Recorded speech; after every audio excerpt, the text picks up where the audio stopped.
Hello and welcome to Economic Forum, where today we're discussing service delivery. Service delivery in many forms. It can be at corporate level, it can be at national governance level, as well as at individual level. People will always admire good service delivery in all those sectors. And we've invited into the studio none other than Sifelani-Ngoma, who, for the purposes of today, we're going to call a service delivery activist, but she has other roles that we'll be mentioning as we go on with the program. Sakile, welcome to Economic Forum. Thank you for having me, and greetings to our viewers. Service delivery, what is it? Service delivery is really about the process and the principle of accessing the multitude of goods and services that are provided either by state or non-state actors. So these can be at multiple levels. It could be your local authority, it could be, a national institution like ZESA, it could be, provided even by the private sector in some certain instances. So service delivery really is about the goods and services that we want and how we access them. Mm-hmm. Now, what is the state of service delivery in Zimbabwe at the moment? I know it is important that you also make comparisons, maybe with the past. We may be, having service delivery in the present, yet we are still using systems of the past. Indeed. I think that when we look at ourselves and where we are in terms of service delivery right now, I would say it's a mixed bag. We are in a scenario where there had been certain areas that had been inadequately cared for or addressed for a long time, and those are starting to slowly being rebuilt back up. But obviously, if you look at the need, the person who's receiving the service will still say, look, but it's not where I need it to be, it's not what I want. But I think we're building the mechanism that delivers services. We're in the process of rebuilding that from what is currently happening around the country. Then there are some sectors where there's complete restructuring and reorganization. And then there's some structures where we're just not doing as well as we're supposed to. In fact, we're regressing in certain areas. I would Maybe say, with examples, what it is that you are trying to compare from yesteryear and today that we really have to relook in order to make an improvement. What is it? Okay, I'll start with health, because we are still in the COVID crisis, but we're easing out of it, and we're now currently in level 2 lockdown. If you look at health has been an area that didn't receive adequate attention. And for years, our health service delivery, whether it was at a national level or really at a community level, it was quite poor. But if you look at some of the investments that have been made into the public health sector during the COVID crisis, some of the infrastructure support, building back community clinics, putting in a bit of attention to that, we're beginning to see a rebuilding of that structure. The question we need to ask is, are we there yet? Because I think we can still say our hospitals and our medical sector is not where it needs to be. But I think we can also agree that it's not as dire as it was at the beginning of the COVID pandemic. But then you turn to other sectors. For example, perhaps let's look at social welfare. In particular, if you look at, I always think about who delivers social welfare. And I always think about Maingwenya. In my community when I was growing up, it was, social welfare was encompassed in a human being. There was a community case care worker who was in the communities doing door-to-door inspections and providing social welfare services. We've lost social welfare officers. And it's a crisis, and you see it in the problems we're having with childcare and child protection. We see it in domestic violence. We see it in just the capacity of the state to be able to readily engage and provide services at that point of need in communities in real time, because we've lost the infrastructure in terms of human resources. So we need to build that back up. It's still too low. And if you think about the role of social workers, for example, being able to identify, households that are in extreme distress, being able to plug in not just, food and livelihood support, but the social care support. And we're in an environment where the care economy is costing the government in other sectors in terms of crime and justice, etc. So we need to bring down that economic cost by investing in the social service sector delivery infrastructure. Yes. As we do that, Sakile, government or local authorities or even the private sector can put those structures. Yes. But if those who are going to be implementing service delivery don't have it at heart, that's where you find, even if you have a clinic, when you get there, you get to a very gloomy person who is not sociable, who does not understand people. How can we improve that? So I think there's a two-part issue with that one. There's obviously the person who is providing that service right at the desk, and then there's the infrastructure behind that person.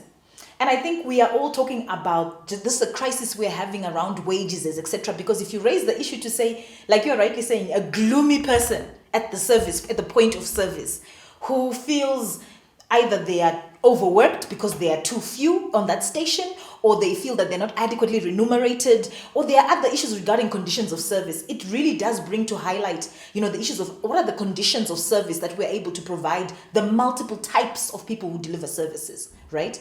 But then there's the other issue about, is the situation appropriately effective? Is it appropriately efficient? I continue to question, for example, let's talk about a service that we might not talk about all the time. Let's give an example of, let's say, accessing a death certificate. That's a type of service, right? But if you look at I don't know when was the last time you've been to get there, because we don't go to access death certificates when we are happy. It's usually a very difficult time for a family. But the mechanism to access a death certificate is actually very difficult. And if you look at the numbers and the limitations on how many death certificates are processed a day, and the multitudes of people who are at that service desk versus the people serving, and just the quality of service that is given, it is truly difficult, and it's still highly centralized. So we do need to talk about how do we make not just the human being have everything that they need to be able to provide the service at an appropriate level in terms of quality of service, but also to be able to say what are the mechanisms that can capacitate the person who is delivering the services to actually deliver a service. Yes.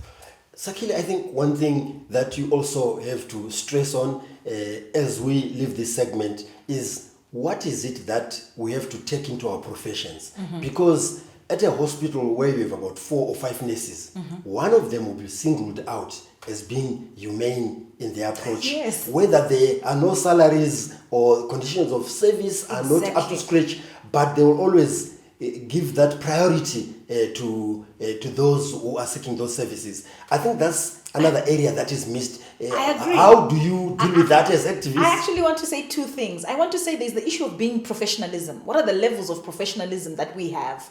Right? And what can we do to improve the levels of professionalism? Because I think that we're losing that. And I think there's now what we call the service day, where you see the private sector trying to organize people to give better quality services and quality of care to their customers. And we've really lost that. The second one is, there's the issue of Ubuntu, and it's a constitutional principle. And it brings to light my favorite constitutional right, which is the right to human dignity. Let us begin to make sure that in all areas we are saying what is the dignity of the person who is both on the provision end and the person who is requiring support. We'll stop there, Sakile. I know the moment we discuss those, your temperature actually goes up. That's Sakile Sifelani-Ngoma, who is a service delivery activist. Today we're talking about good service delivery in Zimbabwe and how it can affect our economy in general. So join us in the second segment of Economic Forum.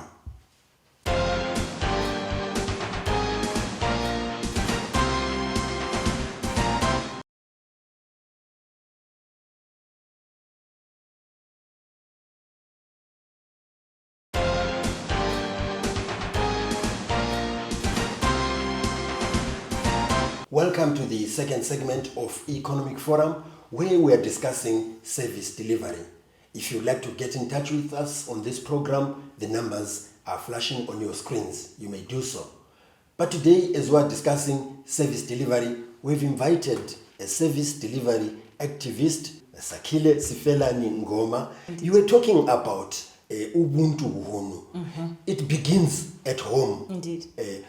Tell us how we can teach ourselves, we can teach our children and those around us to do things professionally even before their professional training, so that when they go out there as nurses, as doctors, as shopkeepers and so forth, they actually do not lose that Ubuntu that people are always looking for over and above the service that they are delivering. I will start by saying, we have a principle. If you want to go the legal route, you can call it the principle of human dignity. If you want to go, just the way that we see it, and it's also in the Constitution, mind the way, Ubuntu Uhunu. What does that mean? It means people-centered approach, right?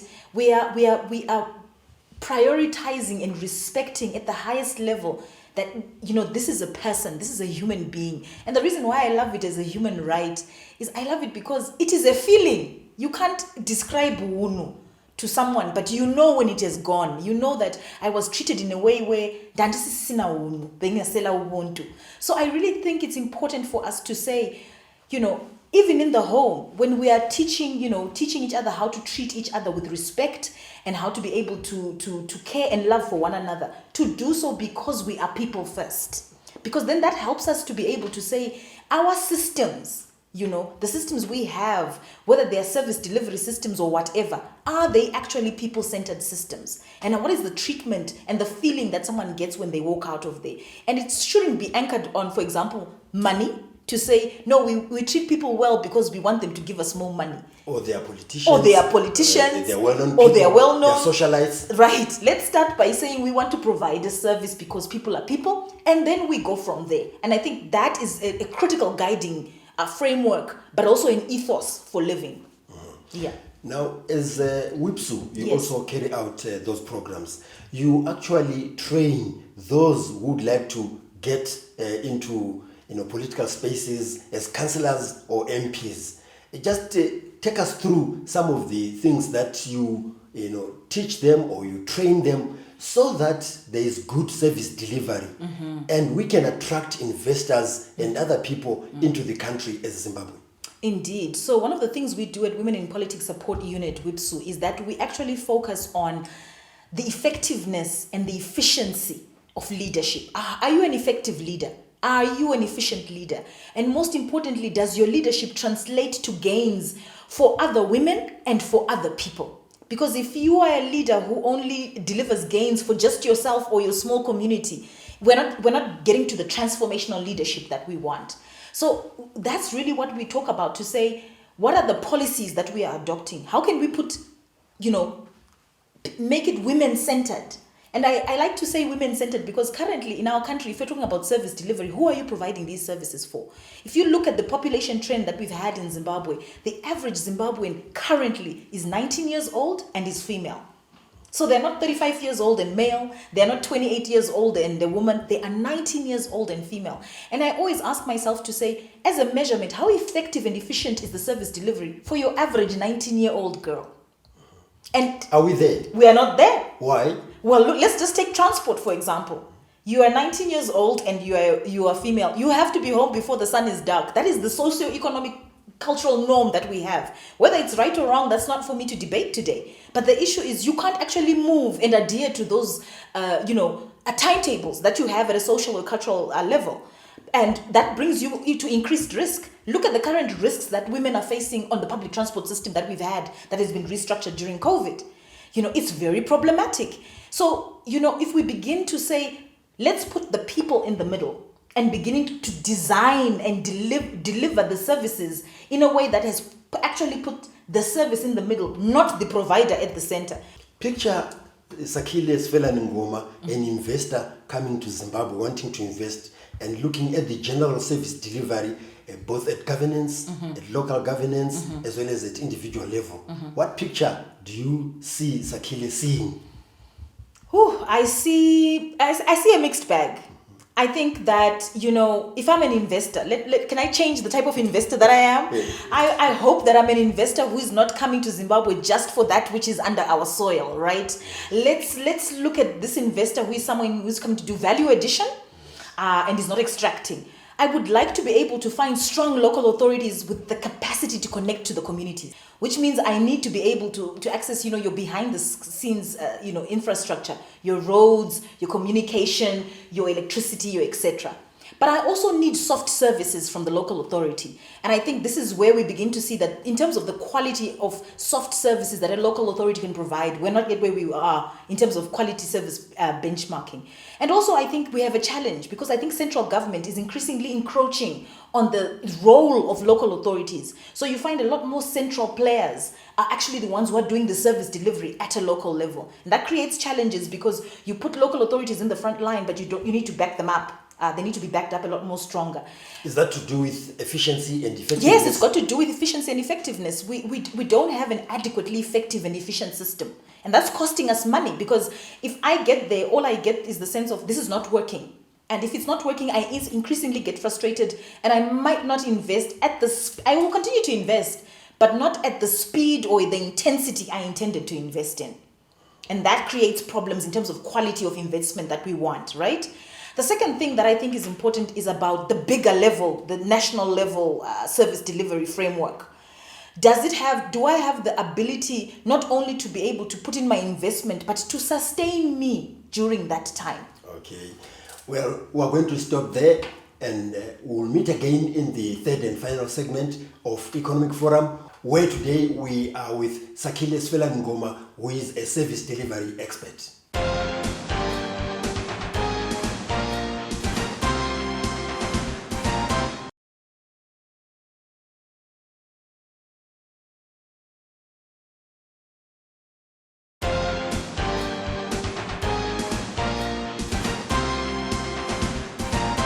Welcome to the third and final segment of Economic Forum, where today we are discussing service delivery with service delivery activist Sifelani-Ngoma. Now back to you, Sakile. When you are doing your work as activists, are you not labeled, politically, that you're doing it on behalf of this or that party? Yeah, I mean, of course you get labeled, but I think that the labels, don't really matter. Those who work with us know that we focus on the work. We focus on being able to say, regardless of who is in charge, we want women to be also making decisions. We want women to be at the decision-making table, which is why we call for 50-50 at every level of decision-making in the country. Secondly, we want the people making decisions not only to be 50% women, but we also want them to make good decisions for women out there and not just for themselves. And so that's really the focus of our work. And we work with political parties represented in parliament, and we work with political parties intending to field candidates for leadership in the country. So in your head, as the director of WIPSU, you are saying that any political party councillor or MP and those aspiring, you actually work with them. Yes. You don't work maybe as maybe construed in other parts of society with opposition only? No. We work with a very diverse group of political parties. And once again... Including independents? Including independents. There are independents who actually work with us right from the get-go. Because our core point is we want leadership to be effective, we want it to be efficient, we want it to be transformational with women at the center. And that is the only way we're going to get long-lasting, sustainable development for women. Mm-hmm. But as you do that, can you just outline some of the challenges that you have faced and how you have overcome them? One wants to believe that when you started off, these were some of the challenges, perceptions about who you are, and also maybe if what you are trying to put across as good service delivery, if it is congruent to one party, you are then perceived to be pushing the agenda of that particular party. Yes, I mean, for example, you are accused of talking about service delivery only in the urban environment. You are not seen as though you are talking about service delivery for everybody. But service delivery, even in rural areas, they are supposed to be services. I think that's an interesting one, which we may have omitted in our discussion. We did. Let's go into service delivery into the rural areas. What are you doing as activists in that area? Because we normally see you in urban areas, driving Porsche cars. I wish. Give me a Porsche car. Yeah. No, actually we work, in fact 80% of our work when we work is actually located in rural communities. What is it that you do? In rural communities we work with women and we try to connect them to their local authorities. So to the RDCs that we work with. We also try to connect them to the, community case care workers, if it's Ministry of Social Welfare, the Ministry of Women, we try to connect them with the women ward representatives to connect them closer to government so that services become closer to women. Particularly if you think about rural communities and the issues of distance and infrastructure, they're critical. Secondly, because the majority of Zimbabwean women are placed in rural areas, we sometimes think that it's acceptable not to have development in rural areas. Why do you want electricity in a rural area? So we talk about, issues of energy poverty, and we try to engage on how can we address issues of energy poverty, which lead to women's time poverty. And so we continue to raise the issue that development is a women's agenda. because women are the ones who are most negatively, disproportionately impacted on without good service delivery. And how are you accepted in those areas, considering that most of you We're are young people? You can't even speak the languages in those rural areas. They call you nose brigades and so forth. And really, you would seem to be misplaced in those areas. Well, first and foremost, do you also incorporate those people in the rural areas so that you train them, they become part of you, and then you're not just strangers in those areas, as we have seen? Okay, so the first one I would say that I think that there is a theoretical divide between rural and urban communities. If you look at Zimbabwe and how we are raised in our families, it's a continuum. The rural is in the urban is in the rural. But for the purposes of development, we want to locate. And it's changing. It is changing rapidly. The rural areas are now having a lot of these mansions and so forth. Exactly. Yeah. And if you look at what happened with COVID, we're seeing a housing explosion in rural communities. And I think every rural district council has a program. So you can see that development is not just urban. Development and service delivery is also rural. And we're involved in that. And we're involved in that conversation, and we're interested in taking it further. And when I say, what do we mean when we say taking it further? Can you imagine that out of 10 small-scale producers in this country, 6 of them are women? And obviously, they are located in rural communities. So what do services look like to an agro-producer, a small-scale agro-producer in a rural community? It means a lot bigger than what we traditionally thought it was. So we need to invest in rural communities because that's where the majority of our people are. And we need to transform that infrastructure so that it's able to deliver services not only in the metropolitans or in the urban communities, but in rural communities. And that transformation, Sakile, also has to go into our curricula in schools. Because some of these things we read in books and we learn in schools and we perpetuate them. The beliefs of the 60s, 70s, we continue with them. How can service delivery be aided, by education itself? Fantastic. So you know that already in our school curricula, we have what is known as Faremi. I think if you've been a parent during the COVID process, we've all had to do that. Well, you have to explain that because my last born is about your age. It's required to populate, but I think it's family, religion, and it's the catch-all section where social sciences are unpacked. And this is a fantastic opportunity existing already within the curricula to begin to integrate subjects around service, to integrate subjects about people-centered governance at a community level. And then the second level is to say we actually have an outstanding piece of business under Section 7 of the Constitution, where we're supposed to strengthen our curricula, to infuse these concepts in there. And I think these are fantastic opportunities going forward. And at what level is that? Is that primary, tertiary, secondary? Primary. It's at primary level. University? I think at universities they're pretty much on it. Yes. I think particularly of MSU that has got a local governance program which is centered a lot around not just the governance structure but also even about services. But we also have a good start because we have opportunities at primary care to begin to integrate this at schools. In a few seconds, Zimbabwe 5 years from now, with your activism, where will we be? We will have a restructured public service system. We will have women at the table of decision making, and we will have services that deliver services for women. And what are the best practices right around the world that you think we can emulate? Invest in local authorities, invest in women at local authorities, and invest in tangible development. Sakile Sifelani-Ngoma, who is a lawyer by training and also the executive director of WIPSU, Women in Politics Support Unit. And today we've been talking about service delivery as it affects ourselves and also our economic development. I would like to thank you very much for coming to Economic Forum. So until next time, join me, John Masubu.